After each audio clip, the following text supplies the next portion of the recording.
You're listening to Shoe In, covering the ins and outs of all things footwear, from sneakers to heels, loafers to slippers, and every type of shoe in between. Brought to you by the FDRA, the Footwear Industries Association focused on retail, trade, politics, and fashion, helping create and enhance conversations on all things footwear. And now your footwear insiders, Matt Priest and Andy Holt. Welcome back to Shoe and Show! Welcome back to Shoe and Show! Oh my gosh, is that where we're starting? It's the best podcast in the land on shoes. Matt, how are you? Self-declared. I'm doing better now that you're singing. We were actually awarded the best shoe podcast by Shoe Podcasters of America, which is us. Yeah, exactly. The board is you and me and Jasmine, right? Jasmine voted no, so we barely passed. We took a Little League trophy and we're actually repurposing the little plaque to say best podcast. Peeling it off, scratching through it. So if anybody asks, like, why is it a baseball figure? That's the cheapest thing we could get. Exactly. You know? Exactly. That just shows your disdain for baseball, actually. And that's probably that we're that bad. Yeah, no, that you're using it as an example. I have full disdain for baseball. I know that. But Jasmine, how are you? I'm doing well. Welcome to the conversation. Baseball, plus or negative? Plus. Oh, you like baseball? Yeah. Oh, good. She's unsure. Exactly. I mean, sports are like, okay. All right. I'll watch. Well, in baseball, there's balls and strikes. That's right. See where I did that pivot? I love it. I didn't know where you I was could going. host the Albuquerque local news with Absolutely. that. Yeah, man. Hey, Bob, tell us about there are pluses and there are balls and strikes. And just like in baseball, there's umpires. There's a bunch of umpires in the U.S. calling balls and strikes on compliance issues in the footwear industry. That's right. Yeah, there are. And I don't know if Melissa Jones from Stoel Rives is still there? Umpire or she's still on. But I'm still here. She's here. That's good. So Melissa is kind of our Prop 65 compliance extraordinaire. She is the business litigation and a trial attorney and managing partner of Stoel Rives' California offices. And when it comes to compliance, Melissa, Sacramento, California is like the ground zero for footwear compliance, for Prop 65, for all of those things. And so we are glad you're on the show. You know, I would like to have you on to talk about cool and fun and innovative things, but nevertheless, let's buzzkill it up and talk about compliance. How are you? Welcome to Shoe In. Thank you. I'm doing well. I'm happy to be here. Good. So why don't we start off with kind of your background, what you do at Stoel Rives, and then we can kind of dive into why you're so necessary for our members to know and to employ because of what's going on, particularly in California. Sure. So as you mentioned, I'm a trial attorney, business litigator, and that's about 50% of my time. And then the other 50% of my time is spent dealing with Prop 65 issues. So I help clients who have compliance questions with regarding Prop 65. And then quite frequently, I help clients who have been issued a notice of violation by a Prop 65 plaintiff, a bounty hunter, as we like to call them. And I really represent companies in a variety of industries. I'm certainly always happy to help people in the footwear industry, but I will say you guys, your industry is really on top of it, in large part because the trade association, because the FDRA is educating its members. So I don't see as many Prop 65 issues come up with footwear, at least with respect to notices of violation, but certainly lots of compliance questions all the time because it is a big, tricky thing that companies need to be aware of.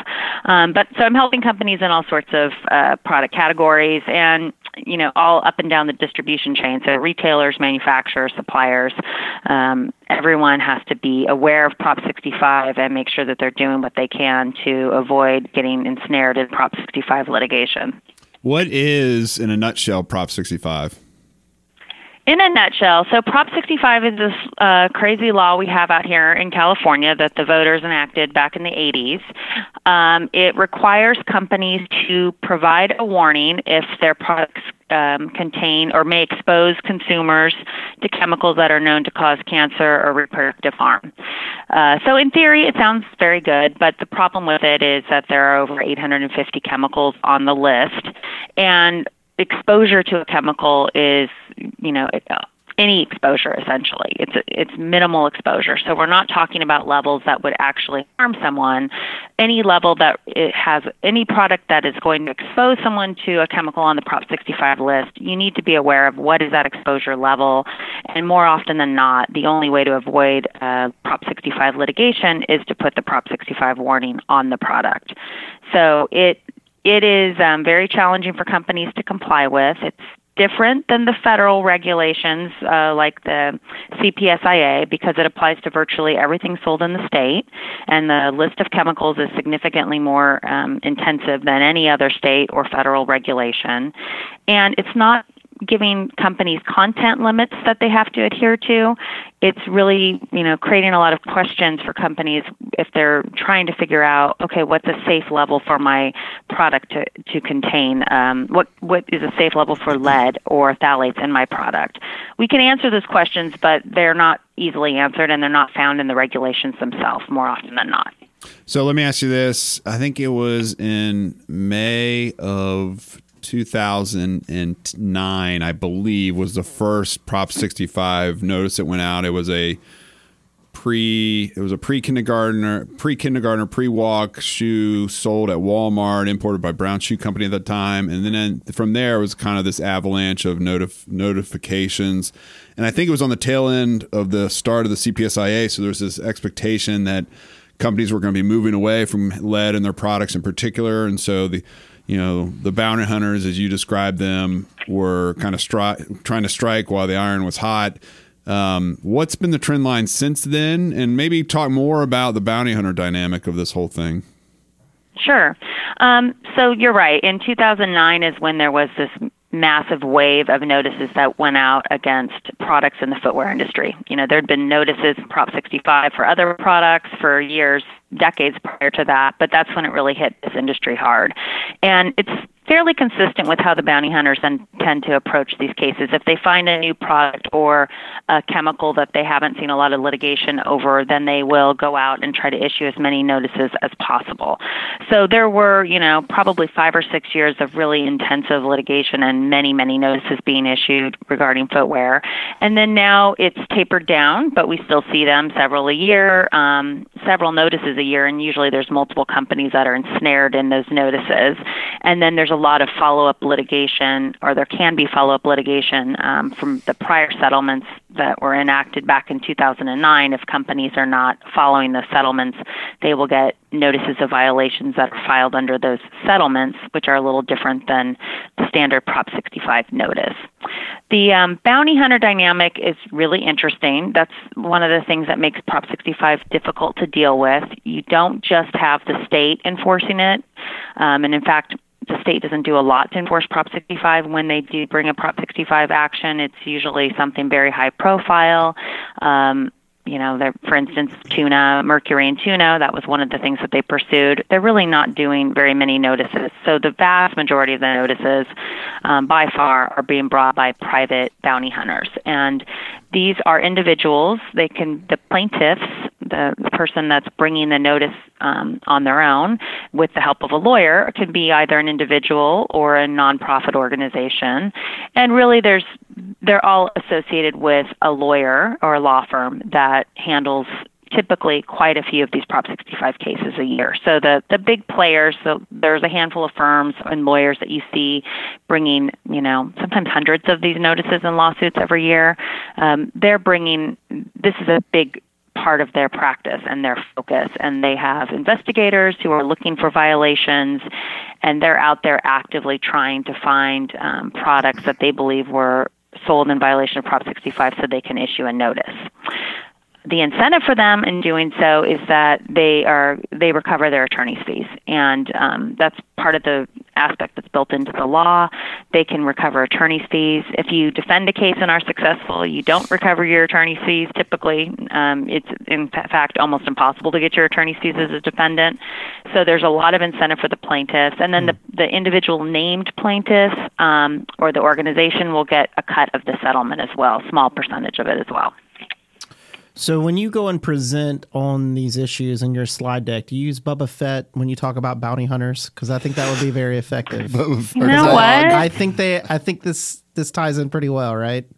That is a really great suggestion, and I haven't, and I thank you for that because I'm gonna make sure I do that in the future. And if she's not an IP lawyer, she could just not worry about the IP infringement, aspects of that either. You can get it from iStock, I'm sure. That's right. Or you can dress up one of your children for Halloween and just take a picture and use that, right? Either way, you can good idea. All right.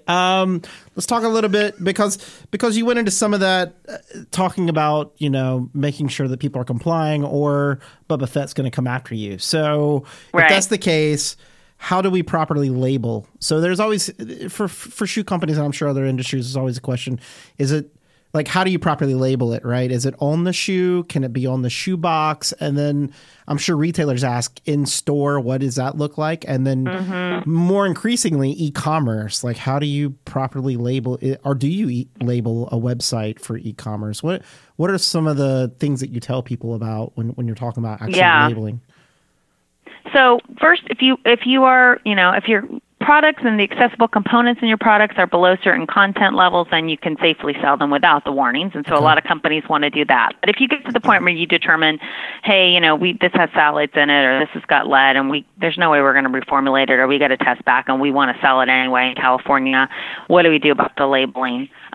That is, another big aspect of what I do is helping companies figure out how to comply with the warning regulations. So there were some new warning regulations that went into effect in August of last year, August 30th, 2018, and it clarified and changed some of the warning obligations. Companies don't have to follow these strictly, but if you don't, then you're not adhering to the safe harbor warning regulations. So I think that's a risky thing to do because you could then be in litigation fighting about whether or not your warning was sufficient. So if you're going to go to the effort of putting a warning on your product, it's best to just follow these regulations to make sure that you've got a solid defense. So you asked a couple questions. First of all, there's different ways of doing the warnings. There's different language. There's this now extended language where you have to identify at least one of the chemicals that's in the product. If it's, so you'd have to say, warning, this product can expose you to chemicals including lead, which is known to the state of California to cause cancer and reproductive harm, blah, blah, blah. There's additional language you have to put, and then you have to now cite to this Prop 65 website. And you have to have this little symbol, which is a yellow triangle with an exclamation point in the middle. There's an option for companies that don't want to do that, which a lot of companies have started to follow, which is a short form warning where in some ways it can be more scary, I guess, for consumers because it just has the symbol and it says warning, cancer, reproductive harm, or reproductive toxicity. I'm sorry, actually it says reproductive harm. Let me make sure I'm get clear about that. And then it cites to the Prop 65 warning website. So if you use that, you can only use it if it's on the product itself. So for footwear, I guess it would have to be on the footwear, or its immediate container or wrapper. So if this product's going to be sold in the box, in the shoe box, in a store, it's not going to be taken out for any reason, then you can put it on the immediate container or wrapper of the product. And so that is allowed. And a lot of companies like that because then they're not having to modify their warnings and make special warnings depending on what chemicals are in the product. Online now, though, so in the past, if you had a warning on your label or on the product itself, you would have been fine. And even if it was sold online, it wasn't technically required. It is now technically required. You really do need to have, in addition to any warning on the label, on the product, a warning on the website that a consumer is going to see, or also in a catalog that a consumer is going to see before they complete the purchase.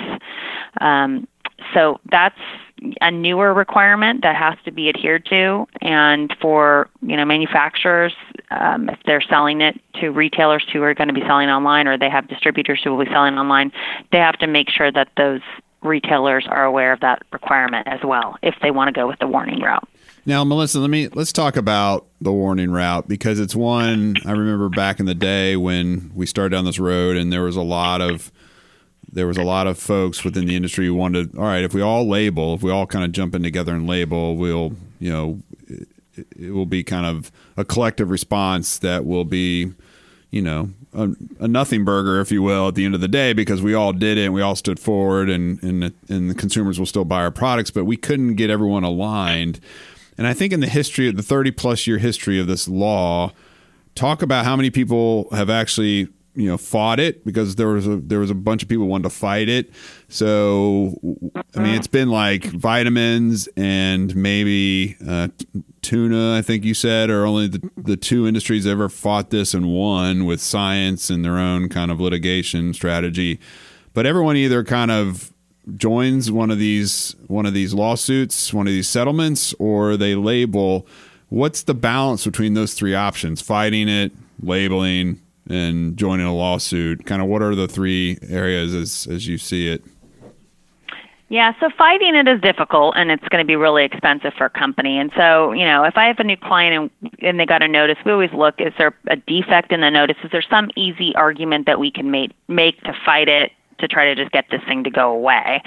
Maybe there's a problem with that plaintiff's testing. Sometimes, and this happens now, there's some new Prop 65 plaintiffs that are on the scene that aren't as experienced. So sometimes their methods are flawed. That's one way of fighting it, sort of, but it's a low risk fighting and low cost, because if you've got a product and you say, okay, look, this this component has lead, but somebody wearing this footwear is never going to come into contact with it, or very rarely. And the reality is, if we take this case to trial, we can probably prove to the court through science and expert testimony that someone using this product as an ordinary consumer would is not going to be exposed to lead at a level that would require a warning. That fighting it in that way, and some companies have tried to do it, and you do see companies get pretty far along sometimes and then they'll settle, but that's just extremely expensive. And so when I have had a lot of clients who are interested in doing that, the reality is when you start, really penciling out the amount of time it's going to take in litigation, that you need multiple experts. Unfortunately, there's no easy way in a case to get the case dropped at the outset. The burden of proof shifts to the defendant company, and so you've got to get pretty far along in the case to have any hope of getting it dismissed, or you have to go to a bench trial with a judge. That's hundreds of thousands of dollars, maybe more. Some of the industries that fought it, as you mentioned, another one, there was a case involving lead in baby food and juices, and they were successful after trial, but that was a case that went to trial and cost, I think, well into the seven figures. I'm sure maybe multi-millions of dollars. The coffee industry has been trying to fight the warnings because there's acrylamide in roasted coffee, and they've had mixed success with that, and that's, again, also very expensive. So the option of fighting it is, if there's a reason to do it, great, and the company can stomach the amount of expense that they're going to have to undertake to do it, great. But for most companies, it just is not a business move that makes sense. So the other option is the settlement option. And so companies have really two options there: trying to settle it out of court, which has some pros and cons, and then settling it in court where you get a court-approved consent judgment. When you're settling it in court, the case is then brought officially on behalf of the citizens of the state of California, and so you are getting a release from other potential plaintiffs. It's a broader release than if you're settling out of court, where it would be with just, plaintiff Joe Smith who brought this case against you. But the in-court one costs more money, and, depending on the product. I mean, I've got clients who, hey, that was a one-off item. We don't even have any more left. We're never making it again. Let's just settle it out of court. And they'll do that to have a more cost-effective way of getting rid of the case. Gosh, I mean, is there like this is just, when you listen to it, and we've been talking about this for years, this seems like lunacy to me. Is there an uprising within California that's like enough's enough, and there's no reason to kind of go down this road, and it just stifles business, and it stifles, and not only that, but the typical Californian is kind of numb to the warnings at this point. They're really not that effective. How's the state view this, and are there grassroots efforts to kind of repeal any of this? There have been over the years quite a bit of attention paid and efforts to try to mobilize some change. The problem is, and I will say, I mean, the way it was enacted was by our voter process in California, and we have these propositions on our ballot every year. And the proposition once it's enacted by voters, it amends our state constitution. So our legislature actually can't do anything about Prop 65 other than take action in furtherance of the law. So it really does restrict kind of what they can do. And they've done some things over the years, but not a lot. I mean, for one thing, I think if they just put in place the rule that you could get attorney's fees, whoever is the prevailing party, that would be a huge win for defendants, because then you would have plaintiffs having to think really carefully about bringing a case that might be frivolous, or you'd have defendant companies saying, hey, we can challenge this, and if we win, we'll have, we'll get our fees. That is something I think could still be in furtherance of the law, but whether or not you'll see the state do it, I think it's unlikely. The other thing is to try to put another proposition on the ballot. Those are extremely expensive and probably would fail miserably in California. So I don't really think there's much hope, unfortunately, at least in the near future. There's always the chance that the federal government could do something that expressly preempts Prop 65. CPSAA carved out, specifically said it was not preempting Prop 65. The federal government could do something, I think, that would expressly preempt it, and you maybe would have a legal fight, but that would be one way of getting rid of this. From your viewpoint, Matt, what's the federal government? I mean, we've gone to the Hill and pushed and pulled, and I don't know where that stands. I mean, the other problem is, too, it's not just California. There's Washington State. Yeah, Vermont, Illinois. Minnesota. Yeah. And then there's even talk of localities. Yeah. Like counties now. Starting to look at it. New York City and stuff. I think there was a time, to answer your question, Andy, where we didn't want the federal response, and I think that was long ago. Yeah. And I think now we're looking at, even TSCA, the Toxic Substance Control Act reformations that came through a couple of years ago, didn't provide enough line of sight and clarity from a federal perspective. But I think you'd be hard-pressed not to find someone who now wants some kind of federal response, because the patchwork of laws don't work. And the federal response would have to preempt California. It would have to preempt all these things and just create a unified legal structure to manage it. I think. But the trouble is, for a lot of folks, is California in and of itself is like the world's 10th largest economy or something like that. Right. So if you're selling shoes, I think we're like 6th now. Well, actually. Congratulations. Yeah. Well, when you guys make yourself your own republic, then maybe that'll mean something. But I mean, if you're selling shoes, you're likely selling shoes in California, because that's a profit center, right? And then the flip side is true now, is e-com has got people in a pickle, because they may be selling their product on a third-party website that then sells it in California, and if they're not labeling, and then they can get pegged that way. So you got to be really careful on what you're doing. Melissa, may I suggest, if you're going to do another prop to undo this prop, it would be called the Free Netflix and Undo Prop 65 proposition. Because that might work. That might pass. If you give out free Netflix in response. I mean, my whole platform for president is free Netflix. Yeah. I'm pretty sure. Vote for me and you get free Netflix. There's no other. It's like the Obama phone. That's my only plan. Obama was the phones and Andy is the Netflix. That's my only plan. There we go. In 2020, do you want free Netflix or not? That's your choice. I'd vote for it. Yes. California's got a lot of electoral college votes, Matt. They do. They might just put me at the top. No, definitely. They love the Polks out there because we created them. That's right. Yeah, James K. Polk. That's right. What before we flip it over to Jasmine, is there any other additional thoughts, or what's on the horizon? Is there any other additional changes that are going to be happening that we should be looking at? The state agency that just issued the new warnings, that took multiple years to issue those, is looking at whether or not they need to clarify some of the things in the warnings, specifically really warnings that are the regulations that are meant to kind of shift the burden away from the retailers and put the burden on the manufacturers. But we're in a really early stage of that. It's going to be years before we see anything done, I believe. They're taking comments. They're looking at maybe we need to make some clarifications here. And I suspect that will continue over the next few years, just some additional tweaking to the warning regulations. And then there's always, you always just have to keep an eye out for, are there any new chemicals that we have to be aware of that are being looked at by the state, and there's usually a pretty lengthy process with that as well. People that are listening that want to get alerts can go to the OEHA, the Office of Environmental Hazard Assessments website, and sign up for alerts on Prop 65. So, if they're doing something and they're frequently doing something, at least you'd get an email and you could take a look at it to see if it's something your company might be interested in. Right.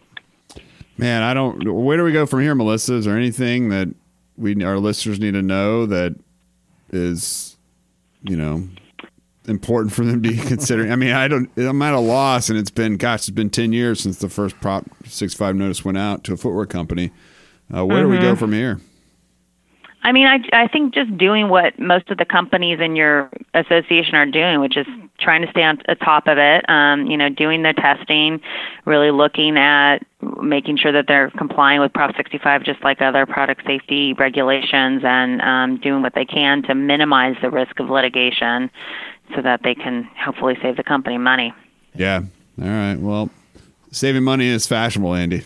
That's the most fashionable thing in my whole life is trying to save money. I'm a miser. I'm sure for they don't call me Mister, they call me Miser. Miser Polk. Okay, so today I kind of wanted to get you guys' opinion on a trend that I feel like I saw a little bit last year and a little bit of this year. Let me get it. Lead-laden shoes? Is that what we're doing? No. Well, actually, I don't know. Okay, so hold that thought. Cancer footwear is hot. So there was a shoe that I've seen before by Dolce & Gabbana, their Sorrento sneaker, and it's written all over with like love and queen and king written all over it. It's like a graffiti shoe. And then recently I saw a Balenciaga heel that was filled with graffiti all over it as well. And then I went into Foot Locker recently. I seen a sneaker with drawings all over it. And like one of them, I was like, that looks kind of dirty. It looks kind of cheap. Like, I don't know how I feel about that, but I don't know if graffiti shoes are something new or something that you guys seen before. And like, how do you feel about it? Because I'm not sure just yet. Oh man, I don't know, Melissa. What do you think you got any kicks that got graffiti on them? Well, I guess I'm speaking for like the mom segment. No, I personally don't, but it might be something my kids would like. Yeah. Okay, so that's a good point. Maybe something that I would buy for my niece or something like that. Maybe just not for me.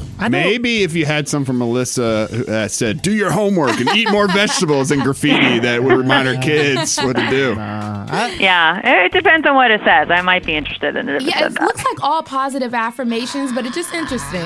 No. I feel like it has to be like footwear designed by like Banksy or something to make it like work, especially if you're paying top dollar for something like that. $700 a pair. I mean, I get stencil at the Michaels and go and spray paint some stuff on my kicks. And if you want to buy my brand, then reach out to me. I'm happy to spray paint some shoes for you. But I think the bigger trend of this is actually the democratization, if that's a word. It is democratization of the graffiti movement of taking plain uppers, like Converse does this. You go into their store with your own design on a thumbnail drive, plug it in, and it will print it out in store for you. Yeah. So whatever you design so it's just bringing that customization. I think so. I guess. I mean, and I think it's maybe they ran out. Maybe that's a trend right now, but I don't see how it takes off. Like, I don't see huge sales. I don't feel it. Yeah, I'm slowly starting. I haven't seen a lot, but it's slowly creeping on my phone and in the store. So I'm like, I don't know how I feel about this, but I think you're right.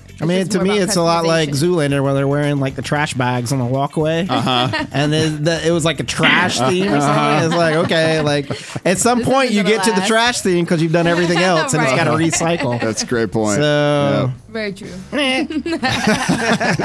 Polk survey says. I agree. That's not in my platform. You can get another one in there for me. That was the no fashion and footwear segment. Melissa, thank you so much for joining us today. We really appreciate it.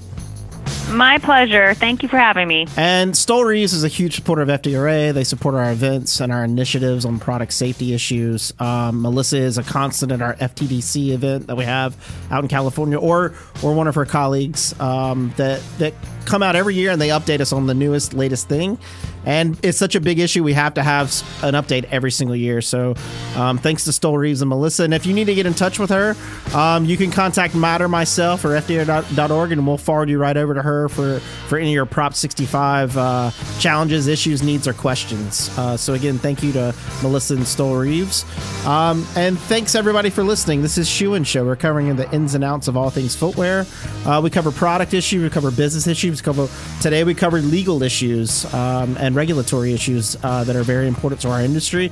And a lot of big brands know some of this stuff, but a lot of startups have no idea. So beware, if you're starting up, you need to have a compliance program, and you need to understand these regulations so that you don't get dinged with these lawsuits from Boba Fett going around, flying all over the place and slamming things down. With that, you can catch us at shoeandshow.com. Our full catalog of Shoe and Shows are on there. You can catch us on Twitter, on Facebook. If you have a topic you want us to discuss or a guest that you would like us to have on to grill, we are happy to do that. For myself, for Matt, for Jasmine, and for Melissa Jones and Stoel Rives, thank you very much. Shoe-In is out. Shoe-In has been brought to you by the FDRA, the Footwear Industries Association focused on retail, trade, politics, and fashion, helping create and enhance conversations on all things footwear. For information about FDRA, visit fdra.org.